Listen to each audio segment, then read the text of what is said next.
Exteriores. Como siempre, en vivo y en directo, vamos a tener una importante entrevista con el doctor Javier Gareicó Ortiz sobre temas puntuales, concretos, de muchísimo interés, toda vez que se trata del famoso contrato colectivo de CENEL. Han habido criterios allí, muchos de ellos traídos por los cabellos y que más huele a una especie de persecución. Nos acompaña la licenciada. Sí, muy buenos días. Les saluda Laura Franco Veloz de Ecuador Informa TV. Muy buen día, doctor Gareicó. Para nosotros un gusto conversar el día de hoy con usted. Temas muy, pero muy importantes. Muchas gracias. Doctor, hay una situación. El tema de CENEL se está ventilando de que Hay una sentencia de la Corte. Exactamente, una sentencia de la Corte Constitucional en la que se señala de que se obliga, que tienen que devolver, no voy a decir la cantidad, porque no la tengo, dicen más de 70 millones de dólares, y esto obviamente ha generado una serie de expectativas. Hay sectores que no entienden y conocen el tema, dicen, sí, los sueldos dorados. Los sueldos dorados, ya usted entiende. ¿Cuál es su apreciación sobre el tema? Bienvenido, doctor. Bueno. Muchísimas gracias. A ver, yo quisiera agradecer esta oportunidad porque, como siempre, hay mucha desinformación sobre esto y muchos comentarios aventurados. La propia ministra del ramo, la ministra encargada del ramo, ¿no? La doctora Manzano, ¿no? Ha hablado porque se terminaron los sueldos dorados. Bueno, ella misma ha propiciado esto, ¿no? Y yo estoy seguro que este tipo de declaraciones públicas, con esta oportuna sentencia, entre comillas, de la Corte Constitucional, apunta fundamentalmente a encontrar una justificación a los apagones. Eso es todo. Yo ya dije con claridad en alguna otra oportunidad que la responsabilidad de los apagones, por cierto, no está en los sueldos, sino en la mala utilización, en el desvío de los recursos que el Banco Central retiene para el pago de los bonos de la deuda externa. Es decir, utilizar los recursos que son para reparaciones, para compra de generadores, etcétera, que fueron desviados para allá. Eso es todo. Eso es todo. Es decir, una vez pagado todos los sueldos y todo, todavía queda pues un excedente, ¿no? Que es el que se usa de libre utilización. Ese es el problema. Pero ahora, con esto, pues, hay una cortina de humo. Voy a usar un término como una cabeza de turco. Los trabajadores son los culpables. Y claro, mucha gente va a caer en esa trampa. Ya, entonces, pero no quiero hablar de ese tema, sino para ubicarnos en el contexto, ¿no? Del contexto político, en el buen sentido de la palabra, del manejo más bien publicitario de la política, no de la política propiamente dicha como servicio. Tiene que darnos una explicación qué se hizo con esos dineros. El Banco Central tiene que responder por esos dineros. Eso es todo el problema. Nunca lo llamaron tampoco en la Asamblea Nacional a que ellos respondan por esto. Ya, dejemos de esa. Interesa la parte jurídica. Esto es lo que me interesa ahora hablar. La Corte Constitucional abocó conocimiento. A ver, vamos a hacer una aclaración previa, ¿no? Propiamente no es sobre el contrato colectivo. Ojo. Claro, las declaraciones, la prensa, la gran prensa, están desviando el tema hacia la contratación colectiva, para tratar de desmontar la contratación colectiva. No. Señores radioescuchas, señores que me ven, sobre eso no versa la sentencia de la Corte Constitucional, sino sobre una acción de protección. Una acción de protección. Otra cosa. Que sí tenía que ver con la contratación. Existe una contratación colectiva normal entre los trabajadores y la empresa. Los trabajadores de CENEL, obreros, los que están en el Código del Trabajo, son alrededor de 5.000 trabajadores amparados por este contrato colectivo. Es un contrato colectivo que fue aprobado, que también ha sido objeto de ataques por parte de la ministra del Trabajo. Sobre eso también yo ya hablé, que dijo que había que revisar el contrato colectivo y que ella asume esa titularidad, esa responsabilidad de manera arbitraria, totalmente arbitraria, ¿no? El contrato colectivo fue aprobado por un tribunal de conciliación y arbitraje, que es el mecanismo que prevé el Código del Trabajo, para que cuando no existe acuerdo de las partes, ese tribunal, presidido por el director general del trabajo, ¿no? resuelva los puntos de la negociación. Y así se hizo. El contrato está vigente desde hace algunos años atrás. Y ha venido siendo pagado. Ahora último entiendo que no, que se suspendieron todos los pagos, excepto los de los aumentos de sueldo, que se hacen pues normalmente en los contratos colectivos, ¿no? Año por año. Como son 2 años, el primer año se aumenta tanto, el segundo año tanto. Y no son unos aumentos espectaculares, son sí incrementos adicionales a los que normalmente se hace por el Ministerio de Trabajo. Todos sabemos que el año a año el Ministerio de Trabajo revisa de una manera ínfima. Por ejemplo, este año le aumentó $10 al salario mínimo vital. Pasó de 460 a 470, $10 más en el año 2025. Pues en los contratos colectivos los trabajadores, gracias a este recurso, pueden incrementar más su remuneración. Segundo, la CNEL es una empresa estratégica, vamos a recordar esto, ¿no? Que cuenta con recursos propios de acuerdo a la Constitución, es creada por la Constitución, no por un acto administrativo, sino por un acto normativo constituyente. Forma parte de la administración pública, sí. Con recursos públicos, con gestión propia pública y con presupuesto propio. ¿A qué se refiere los recursos públicos? Es muy sencillo. No son los recursos públicos que provienen de los impuestos que pagan los ecuatorianos, sino de lo que se denomina tarifa, que en realidad es una tasa por el servicio eléctrico. Eso que pagamos todos nosotros. Yo estoy pagando aquí, en esta oficina. Lo paga usted, lo paga él, lo pagamos todos, así es. Ustedes por el celular, por el enchufar el celular, todos pagamos una tarifa, o más exactamente una tasa por el servicio. Correcto. Por supuesto, pues esa tasa está regulada, ¿no? Mensualmente hay que pagar, si no, pues hasta nos cortan no pagas, te cortan, ¿no? La CNEL, que es la que distribuye el servicio, recauda, cobra, ¿no? Y con eso paga a la CELEC, que es la que provee la energía, es decir, la que le vende la energía. Ese es el término, ¿no? La CELEC vende energía, CNEL la compra, la comercializa, paga su deuda a CELEC y le queda todavía un remanente. Normal. ¿Ya? Esos remanentes son los que van al Banco Central, como expliqué. Bien. Es una empresa, por tanto, que teniendo recursos propios, presupuesto propio, establece su presupuesto. ¿Ya? Es decir, el presupuesto que ellos fijan es de acuerdo a sus ingresos. Las instituciones públicas pues no cuentan con recursos propios. A ver, yo fui años profesor en la Universidad de Guayaquil.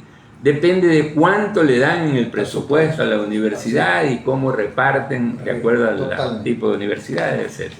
Es decir, dependen, no voy a decir de la caridad pública porque es casi semejante a eso, pero no es el término. Dependen de las aportaciones que los ciudadanos hacen y de la distribución que hace la legislatura, la Asamblea Nacional y el Ejecutivo, para decir este año le vamos a dar tanto salud, a las universidades, a la salud, a la educación, a los servicios públicos gratuitos, ¿no? Que el Estado los asume y los paga, con los impuestos de los ecuatorianos, salvo los de los poderosos, a los que no les cobran. Entre ellos a la familia Novoa. Eso no están dando nada. Eso no pagan. No pagan. Pero bueno, a nosotros cuando yo estaba en la universidad religiosamente nos descontaban, además, cuando ya venía el descuento, ya tanto para el SRI por el impuesto a la renta, ¿no? Y el IVA pues hay que declararlo. Bueno, claro, a todos. Así es, a todos, porque nosotros también tenemos que hacer eso, como ciudadanos. La CNEL entonces cuenta con un presupuesto propio.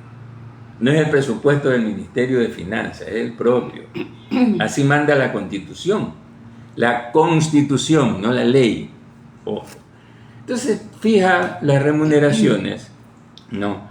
Y por supuesto, pues, tiene contrato colectivo, ¿no? Y el contrato colectivo debe negociarlo libremente. No lo hicieron. Por eso justamente hubo el Tribunal de Conciliación y Arbitraje. Allá ellos, ¿no? Podían haberlo negociado y establecer, bueno, hasta aquí podemos pagar, etc. Llegar a un acuerdo. Es como eso se llama negociación del contrato colectivo. Pero el contrato colectivo, ¿no? No incluía a los servidores públicos. Vamos a ver. Yo tengo aquí en mis manos la Ley Orgánica de Empresas Públicas, el artículo 26, permítanme leerlo, ¿no? La Ley Orgánica es una norma subconstitucional, es decir, deriva de las atribuciones que le da la Constitución a estas empresas públicas, porque como la Constitución las crea, pues la legislatura, la Asamblea Nacional establece las condiciones especiales. Contrato colectivo. En las empresas públicas o en las entidades de derecho privado en las que haya participación mayoritaria de recursos públicos están excluidos de la contratación colectiva el talento humano que no tenga la calidad de obreros en los términos señalados en esta ley. Es decir, y aquí pasa a enumerarlo, presten atención los servidores públicos de libre designación y remoción. Después vuelvo sobre eso, ¿no?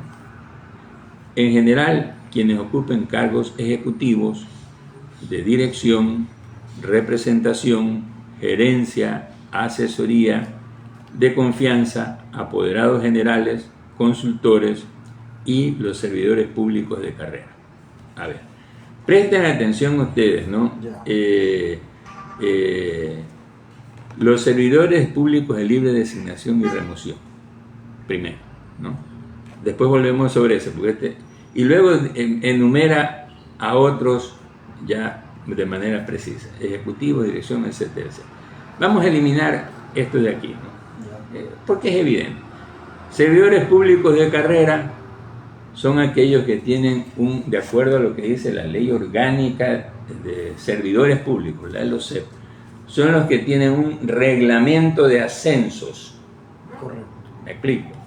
Un reglamento de ascensos, porque tienen un escalafón que cada cierto tiempo permite ascender en categorías que están prefijadas y con un presupuesto financiado para pagar esos ascensos de categoría. Eso no existe en CENEL.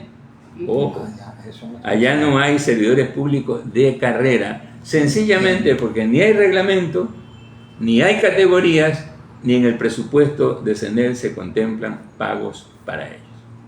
Explicado, doctor. Está claro eso. Totalmente claro. Vamos a hablar de los servidores públicos de libre designación y remoción.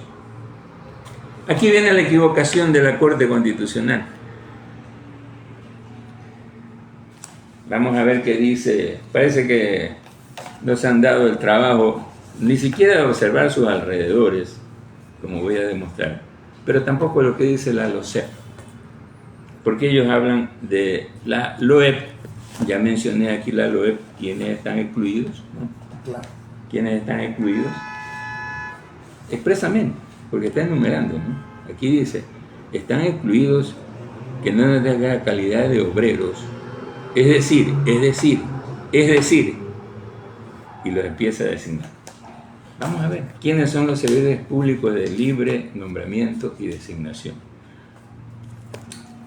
La Constitución del país establece que todos los ecuatorianos tienen el derecho de prestar servicio en la administración pública y establece que todos deben entrar por concurso.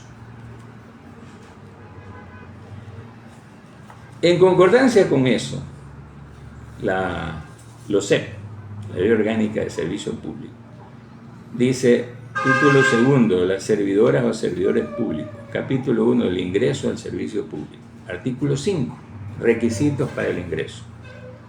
H. Haber sido declarado triunfador en el concurso de méritos y oposición. Todos, la mayoría están en ese caso en la CENEL. Uno, ¿no? De paso, este nombramiento también lo tienen los obreros. A los obreros también se les da nombramiento en las empresas públicas. Claro, Pero, hay que nominarlo. aunque dice que cumplen esta otra servicio, etc. Coma, sigue, vuelvo a lo que dice. Salvo en los casos de las servidoras y servidores públicos de elección popular o de libre nombramiento y remoción. ¿Quiénes son entonces los trabajadores de libre nombramiento y remoción? Los que no han entrado por concurso de mérito y oposición. Señores de la Corte, señores de la Corte, esto es lo que dice la norma orgánica que se llama Ley Orgánica de Servicio Público. Por tanto, está claro que los trabajadores de libre nombramiento y remoción solo son aquellos que no han entrado por concurso de méritos y oposición. Correcto. ¿Quiénes de los accionantes son de libre nombramiento y remoción? Ninguno. Ninguno. En su derecho. Ninguno. Veamos lo que dice la Corte ahora sí en su sentencia. Esto es un antecedente para que se... me olvidaba, ¿no? Los señores de la Corte Constitucional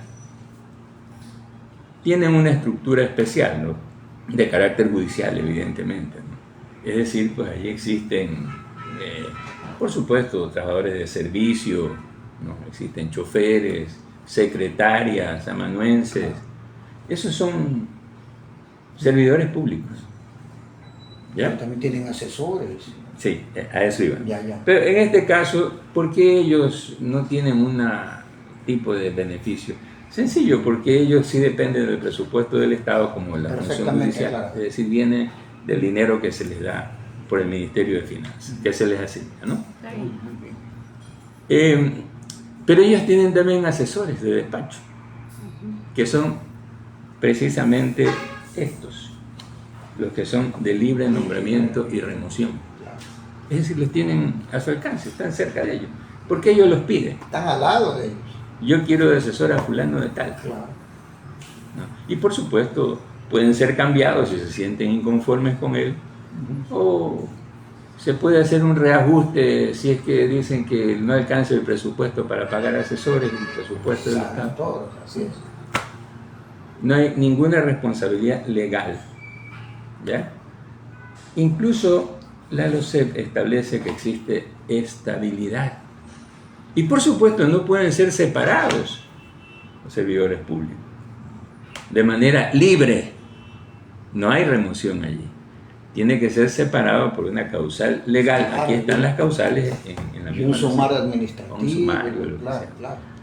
Entonces, vamos a ver ahora sí qué dice la Corte Constitucional.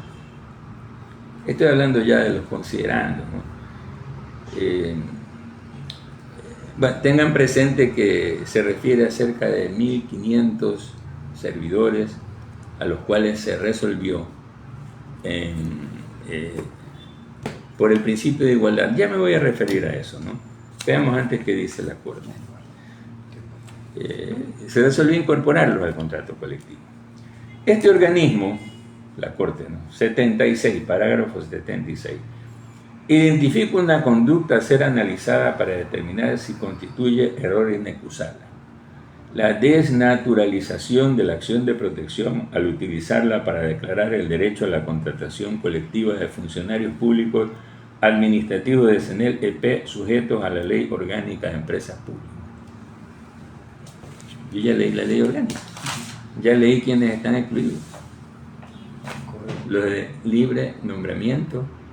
Lo que pasa es que la Corte está retomando.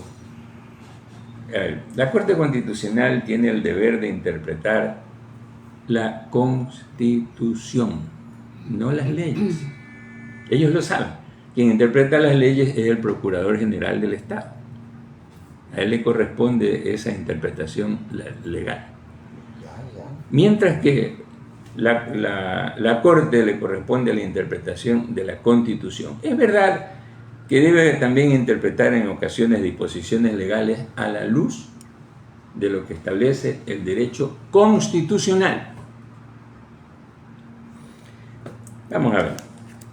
¿Qué es lo que se alegó en la demanda inicio, o sea, en la acción de protección. Yo fui el abogado. Luego voy a hablar de eso porque aquí también hay otro tema que abordar sobre lo que se me imputa a mí. Una constitución previamente, esto lo saben bien porque a veces lo han mencionado, pero a veces como que se les olvida, ¿no? Una constitución es básicamente una norma que se rige por principios. Ojo, ¿por qué por principios? Permítanme explicarlos, permítanme que deba utilizar mi experticia en esto, ¿no? Lo digo porque estamos ante una discusión acerca de el entendimiento de lo que es la Constitución. Y veo pues que este es un problema lamentable para jueces, ninguno de los cuales tiene una especialidad en Derecho Constitucional, por cierto. Ya, ninguno, claro. Ninguno. El que está aquí hablando, debo decirlo, no por que quiera vanagloriarme de ello, ¿no? Que yo sí tengo un doctorado en Derecho Constitucional. Más aún, con la mención de sobresaliente cum laude. ¿Ya? Recientemente acaban de editar en la Universidad de Castilla-La Mancha un libro en homenaje a uno de los maestros con los cuales yo tuve en mi periodo doctoral. Y ahí tengo una pequeña contribución de un artículo que me pidieron sobre el nuevo constitucionalismo en América. Qué bien, doctor. Primeramente aquí felicitándolo, que tenemos cualquier cantidad de personas que lo están escuchando, lo están viendo, y agradeciéndole tanto de Ecuador Informa TV y de Radio TV Noticias con el doctor Javier. Muchísimas gracias. Mire, entonces aquí en el título segundo de la Constitución, capítulo primero, se llama Principios de aplicación de los derechos. ¿Qué quiere decir esto? Que de esta manera, con esta interpretación que aquí se contiene, deben ser aplicados todos los derechos de la Constitución. Artículo 11. El ejercicio de los derechos se regirá por los siguientes principios. 2. Todas las personas son iguales y gozarán de los mismos derechos, deberes y oportunidades. Esta es una declaración genérica, Alberto, ¿no? Es decir, pues que nadie puede ser colocado fuera del amparo de los derechos, deberes y oportunidades. Claro. Este propio del Estado de Derecho. Claro. Claro. A nadie se le puede decir, no, a ti no se te aplica tal derecho ni nada de eso. Pero luego empieza a explicar en qué consiste lo que se llama igualdad material. A ver, voy a explicar esto, ¿no? Esto de los derechos tiene un aspecto formal. ¿A qué se refiere el aspecto formal de los derechos? Se refiere a la enunciación de los mismos, generalmente a través de normas legales. Pongo ejemplos sencillos. Vamos a hablar de eso, de los trabajadores. Los trabajadores, dice el Código del Trabajo, tienen tales derechos. Entre ellos tienen el de la contratación colectiva, que también tiene un rango constitucional porque la Constitución lo establece como garantía para el trabajo, ¿no? Ya. Tienen derecho a la contratación colectiva, dicen, etcétera, etcétera. Eso es un rango específico, ¿no? Una norma específica. Ahí pues se establece lo que yo les explicaba, ¿no? Que se presentará un pliego, que se contestará, se instalará la mediación, la negociación de las partes, si no hay acuerdo habrá el tribunal de conciliación y arbitraje, etcétera, etcétera. Esos son los detalles de cómo se lleva adelante ese derecho, ¿no? Entonces nadie puede ser excluido de eso. Ojo, ese es el aspecto formal, nadie, ¿no? Después entonces insistiré, pues aquí viene el problema material de la igualdad. Esta es la interpretación, este es el problema que la Corte ni siquiera menciona, porque para ellos lo que se ha hecho es simplemente tergiversar la contratación colectiva. Ellos no son jueces de trabajo. Por favor, señores miembros de la Corte Constitucional, ustedes no son ni jueces ni administrativos ni de trabajo. Yo entiendo que un juez de trabajo pueda decir, no, estos no están en eso. Un juez constitucional no puede quedarse en ese nivel. ¿Qué dice el inciso segundo del artículo 2. Nadie podrá ser discriminado por razones de etnia, lugar de nacimiento, edad, sexo, identidad de género, identidad cultural, estado civil, idioma, religión, ideología, filiación política, pasado judicial, condición socioeconómica, condición migratoria, orientación sexual, estado de salud, portar VIH, discapacidad, diferencia física, punto y coma. Y aquí viene la parte importante. Ni por cualquier otra distinción, personal o colectiva, temporal o permanente, que tenga por objeto o resultado menoscabar o anular el reconocimiento, goce o ejercicio de los derechos. ¿Qué quiere decir esto? Le explico, ¿no? ¿Qué significa el resultado de menoscabar? Menoscabar quiere decir darle menos, reducir sus derechos. ¿Cuál es el motivo de menoscabar a los servidores públicos? Sería interesante que la Corte hubiese dicho: no se menoscaba el derecho y por tal motivo. No lo dice. Dice simplemente que son, más adelante lo dice, ¿no? Son trabajadores de libre nombramiento y remoción. ¿Qué les parece? Pero esto ni siquiera en aspecto formal se sustenta, porque ya leí lo que dice la LOCEM. Son dos categorías distintas. Los de libre nombramiento y remoción son otros. Los que, en general, los servidores públicos no son de libre nombramiento porque entran por concurso, ni tampoco son de libre remoción porque solo pueden salir a través de un sumario administrativo. ¿Listo? ¿Son de libre nombramiento y remoción? No, no lo son. Este es el fundamento de la demanda. Pero vamos a continuar con lo que resuelve la Corte. Yo estoy explicando estos antecedentes, ¿no?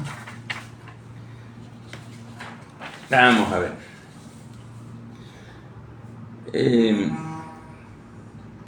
Dice que los jueces, en el parágrafo 82, ¿no?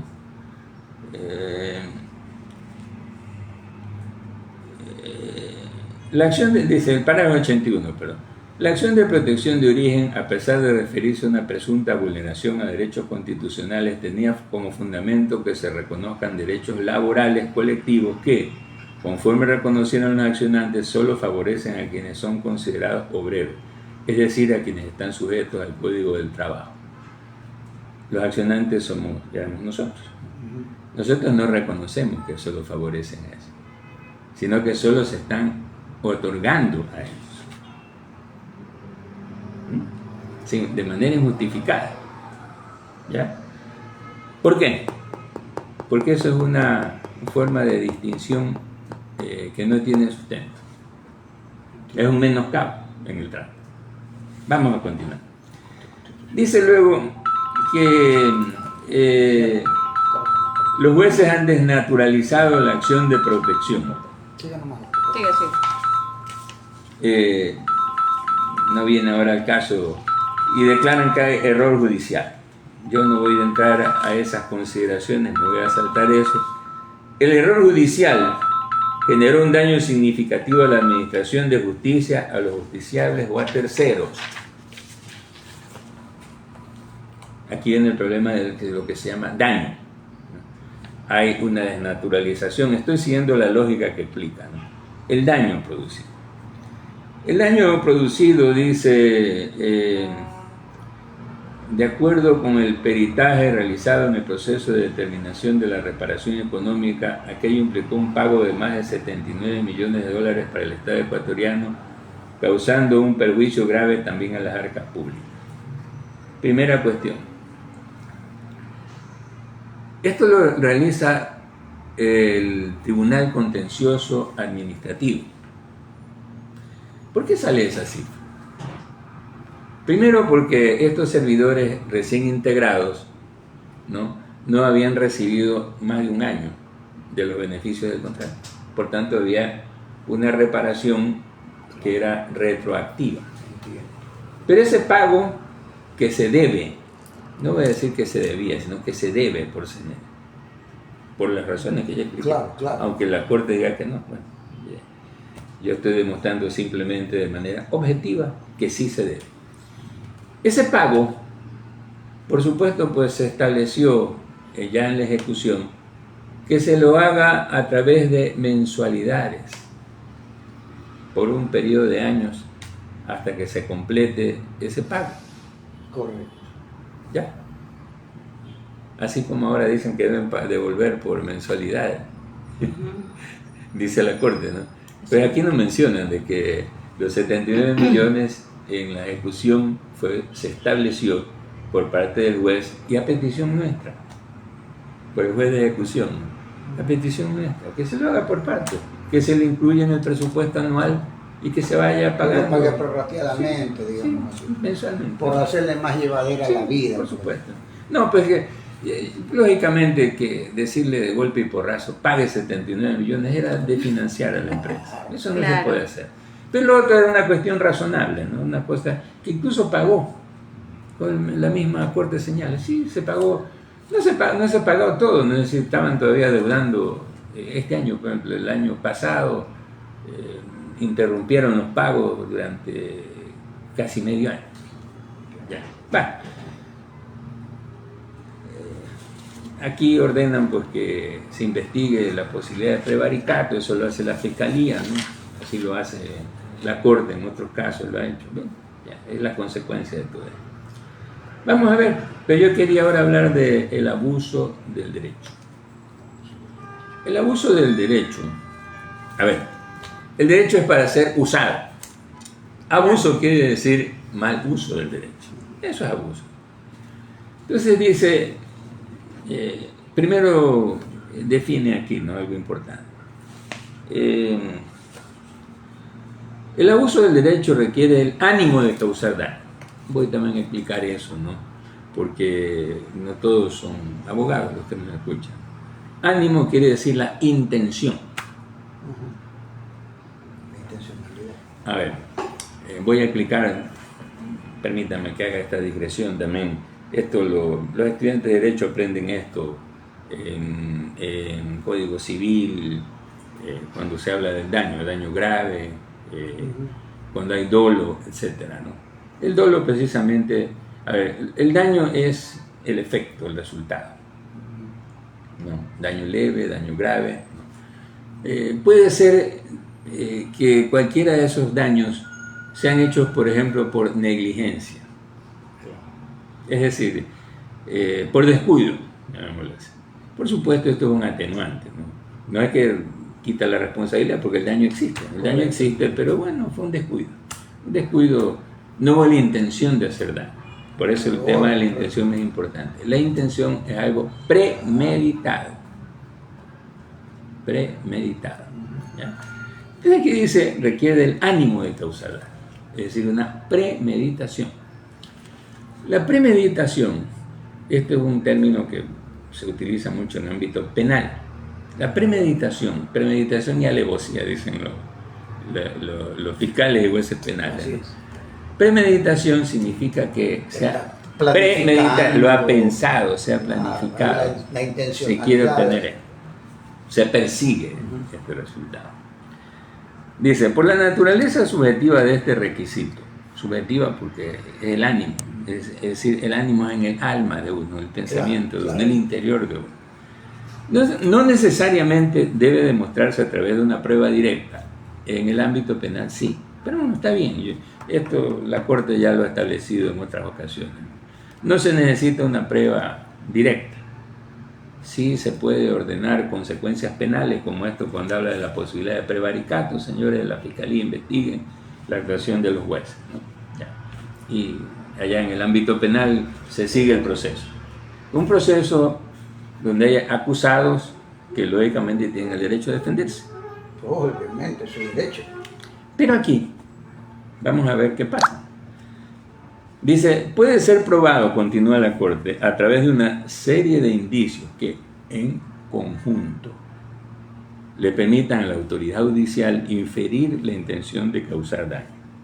Ellos citan aquí antecedentes donde ya la Corte en otras sentencias ha establecido eso. Vamos a explicar también esto, ¿no? ¿Qué es un indicio?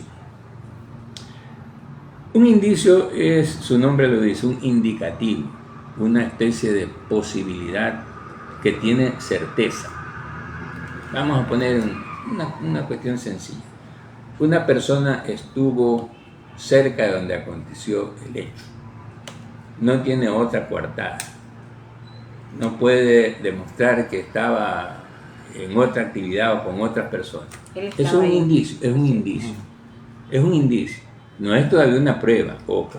No tiene carácter de prueba. Hay indicios. Le corresponde, aquí también permítanme decirle algo que también los abogados sabemos. ¿A quién debe demostrar la culpabilidad? El que acusa. El que acusa, la fiscalía en el ámbito penal, decir, a ver, ese indicio es una prueba por tales y tales hechos adicionales, ¿no? Y el jugador es el que va a establecer eso. Pero bueno, aquí no estamos en un juicio penal. Ojo, no se trata de eso. La Corte, por tanto, dice, bueno, los indicios son suficientes. Pero los indicios deben ser desarrollados y en conjunto le permiten inferir la intención de causar daño. A ver, la Corte misma menciona aquí una sentencia de antecedente, aquí en las notas a pie de página. Sentencia 12-23-JC/24 del 28 de febrero del 2024, párrafo 170. Yo la tengo aquí, no me preocupe, pues quiero saber de qué se trata, ¿no? Claro.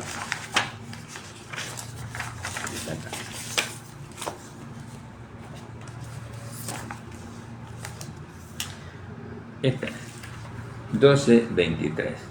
Vamos a ver. Este caso es una revisión de 4 autos que resolvieron medidas cautelares constitucionales autónomas, o sea, sin la acción respectiva, concedidas a favor de personas privadas de la libertad. Es un caso penal. ¿Ya? Dada la gravedad de los casos analizados, la Corte verifica que las medidas cautelares tampoco cuentan con la apariencia de buen derecho porque lo solicitado es contrario al objeto y naturaleza de esta garantía jurisdiccional. Por eso lo están citando. Tengan presente que este es un caso penal. Claro. 170. Se refiere al abogado patrocinador de las medidas cautelares. No le voy a dar el nombre, ¿no? Aquí está, por supuesto, ¿no? Y de dos abogados, cuyos causos están aquí, 169. En el 170 pasa a analizar la actuación. Y escúcheme bien, dedica parágrafos 171, 172, 173, 174, 175, 176 para arribar a la conclusión de que ha habido abuso del derecho. Por eso es que aquí ellos dicen que el análisis de los indicios, estos serían los indicios, no los voy a leer porque es para el caso de ellos, ¿no? En conjunto le permiten inferir que ha habido abuso del derecho, ¿no? Sigue el razonamiento. Parágrafo 100. Dice, existe un indicio claro de que los accionantes, a través de sus apoderados y patrocinados por profesionales del derecho que conocen, que conocen las normas relativas a la naturaleza y procedencia de una acción de protección, buscaron aprovechar los beneficios de la contratación colectiva que, como reconocieron, estaban previstos únicamente para trabajadores bajo el régimen del Código del Trabajo. Eso nunca se reconoció esto.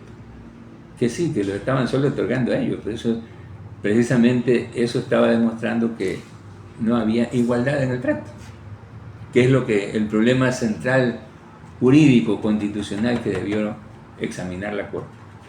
Es decir, utilizaron la acción para que los jueces constitucionales concedan una pretensión abiertamente contraria a lo dispuesto en la Constitución y en la ley. Es decir, vamos a poner las cosas como son. El único indicio que medio se menciona es lo que en la demanda se denomina pretensión. Pretensión. Porque así lo dispone la Ley Orgánica de Garantías Jurisdiccionales y de Control Constitucional. Derechos afectados, pretensión y reparación solicitada. Ya, listo. Cualquier abogado, cualquier estudiante, sabe que una demanda es eso, hay que cumplir con las formalidades, correcto, con los requisitos. Correcto. Si no, incluso le mandan a completar. En la jurisdicción ordinaria no le aceptan el trámite. También le pueden mandar a que complete la demanda. Elemental. Elemental. 101. Esta actuación, ¿cuál? No le dicen, ¿no? ¿Cuál? No. Acá hay 6 parágrafos donde se enumeran las actuaciones de los jueces. Aquí dice esta actuación, ¿cuál? No la mencionan. En esta de acá sí mencionan. Claro. En tal y tal han pedido tal cosa. ¿Sí? Permite inferir el ánimo de causar daño a la administración de justicia. La Corte considera que existen suficientes indicios para inferir los accionantes, a través de sus apoderados judiciales y sus abogados patrocinadores, abusaron de la acción de protección con ánimo de causar daño. Y luego nos toca a los abusadores. Parágrafo 102. Los abogados patrocinadores, el que habla, Javier Garay Ortiz, abusaron de la garantía jurisdiccional con ánimo de causar daño. La Corte determina la existencia de abuso del derecho por incurrir en la conducta 2.3 identificada en el párrafo 96 ut supra. Esto es abuso del derecho, ¿no? Con ánimo de causar daño. Luego dice, sobre los abogados patrocinadores, la Corte dispone remitir el expediente al Consejo de la Judicatura para que imponga las sanciones. ¿Sí ve la diferencia con esto? Por supuesto, para que sí. Investigue o imponga sanciones. Acá directamente impone sanciones. ¿Por qué? Pues lo único que aparece claro es por la demanda, la cual ni siquiera la han analizado, porque estoy demostrando que no han analizado el tema de la igualdad. Señores jueces de la Corte Constitucional, la igualdad es un principio constitucional. Ese es el que debieron decirse si ha sido o no afectado. Quizás ustedes piensen que no, está bien, pero eso ni lo mencionan, ni lo mencionan. Dicen que solamente es un encubrimiento, un engaño para obtener un beneficio económico. Vamos nuevamente al artículo 11. Con esto voy concluyendo esto, ¿no? Porque creo que está claro desde el punto de vista jurídico lo que está pasando. Artículo 11, numeral 7, señores jueces de la Corte Constitucional, dice: principios de aplicación de los derechos. El reconocimiento de los derechos y garantías establecidos en la Constitución y en los instrumentos internacionales de derechos humanos no excluirá los demás derechos derivados de la dignidad de las personas, comunidades, pueblos y nacionalidades que sean necesarios para su pleno desenvolvimiento. Y numeral 8, en consecuencia, el contenido de los derechos se desarrollará de manera progresiva a través de las normas, la jurisprudencia y las políticas públicas. El Estado generará y garantizará las condiciones necesarias para su pleno reconocimiento y ejercicio. Ustedes ya lo han hecho esto, señores. ¿Se acuerdan cuando reconocieron el derecho a la eutanasia? Eso no estaba contemplado, pero ellos desarrollaron ese derecho. Perfecto, y muy bien. Mis aplausos para ustedes. Mis aplausos. Lo hicieron bien en este caso. Pero aquí ustedes se olvidan que estos son principios que se aplican en todos los casos. ¿Por qué no en el ámbito laboral? ¿Cuál es el problema? Si, como estoy demostrando, ¿no?, no se trata de servidores que sean de libre nombramiento y remoción, porque eso no hay en CNEL.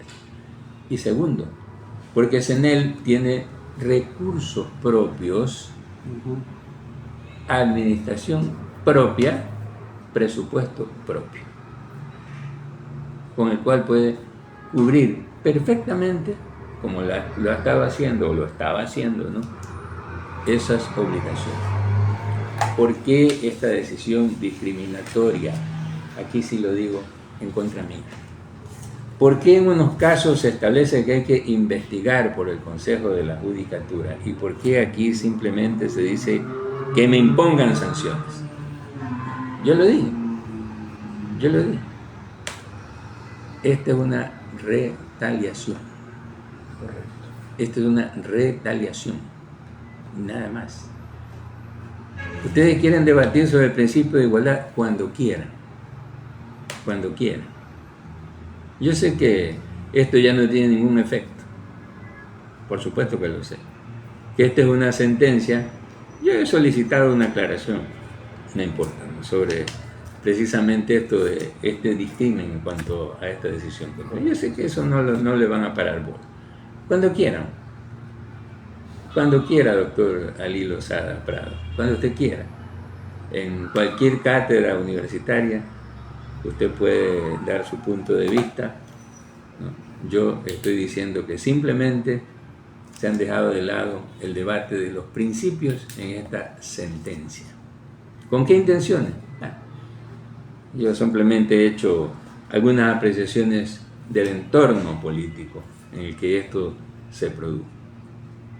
Eso incluye mi actuación.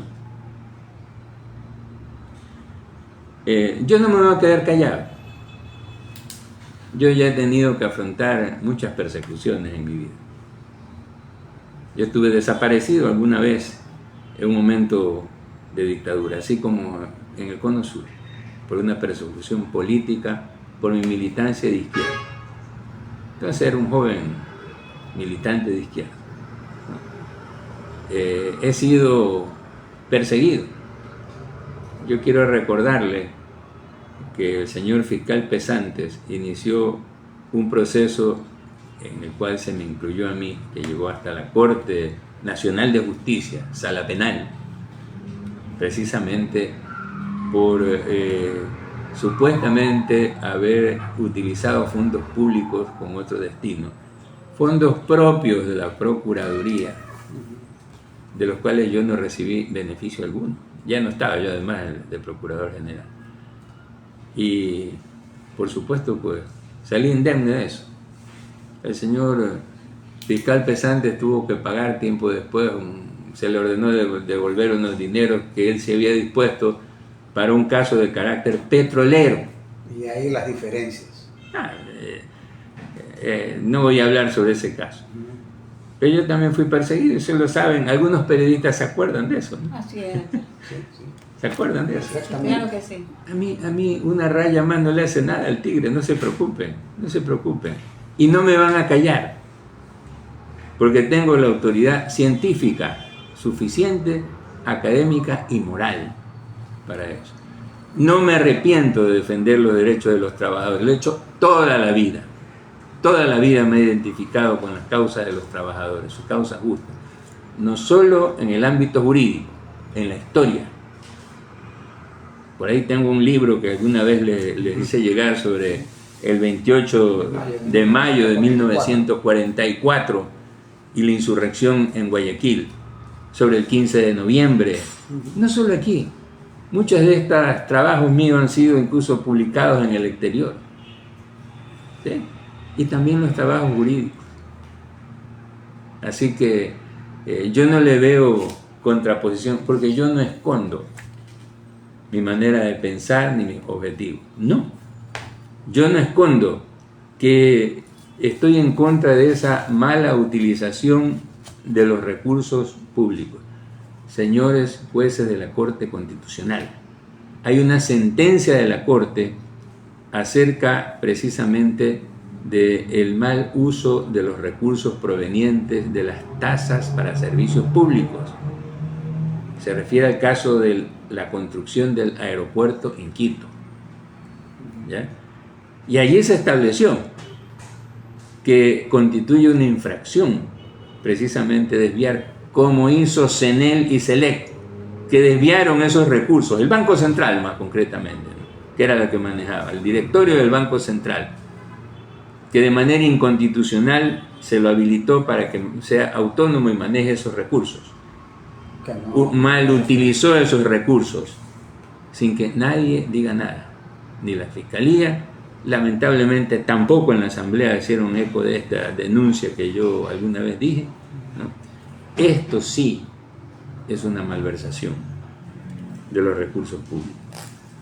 Eso le seguiré sosteniendo. Y sobre este problema podemos hablar mucho, pero por ahora quiero concluir sencillamente diciendo pues que sí, la sanción me ha sido impuesta, pero no me voy a quedar callado, porque ustedes tendrán otra sanción peor, la sanción de la historia y la sanción debida a las fallas académicas que aquí existen. Esta sentencia, a mi manera de ver, es una vergüenza desde el punto de vista del derecho constitucional, por todo lo que señalé, por la forma en que se llegan a deducciones sin ninguna argumentación y el discrimen en cuanto a sancionar directamente a alguien por abuso del derecho, a un profesional. Esto además crea un precedente pernicioso. Cualquier abogado puede ser sancionado por el simple hecho de demandar lo que considere justo y adecuado. Como si los abogados resolviésemos las causas. No, señores, ustedes son los que resuelven, los jueces. Jueces como ustedes son los que resuelven. No se olviden que también hay responsabilidad por las sentencias, que el Estado ecuatoriano ya ha sido obligado muchas veces a pagar reparaciones por los fallos judiciales. No lo olviden, no lo olviden. Y que aquí existe el derecho de repetición precisamente también contra los jueces que incurren en esos fallos. Eso es también derecho y justicia. Muchas gracias, doctor, por su participación. Sí, muchísimas gracias, doctor. Excelente entrevista. Así es. Que pase muy bien.